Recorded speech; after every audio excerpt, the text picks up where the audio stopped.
Hi everyone, so let's clean our Sage Barista machine. So this is gonna take you less than 2 minutes really. So when you turn your machine on, you're gonna see the clean me light blink, which means you have to clean your machine. You need your espresso machine cleaning tablets. It's gonna come in the box if you're buying a new machine, but you can also buy in the store. You're gonna need this filter that looks just like this from the box also, and you're gonna need your plastic cleaning disc, and you're gonna have to make sure that your tank is filled, or at least more than half filled. Switch out your filter just like so.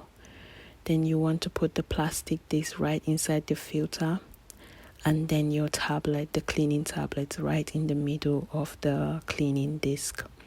Now you want to put back your portafilter in the machine just like you would if you were going to make yourself a cup of coffee. Once you do that, you're ready to start your cleaning cycle. Now find something definitely to collect the water, because it's going to be messy if you don't.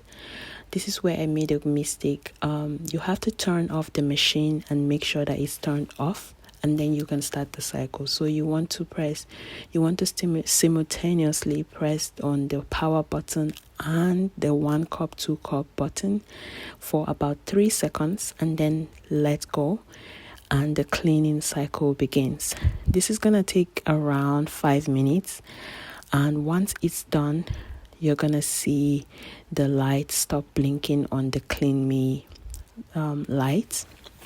It's gonna stop, and you can turn it off, and you can see that the clean me light is gone, which means the machine is now clean. Now the next bit might not be necessary, but I like to do it just to feel like everywhere is clean. Also, you want to make sure that the tablet is actually melted. So I do this step just to make sure it's clean. I just run one more to make sure that the machine is clean, and that's it.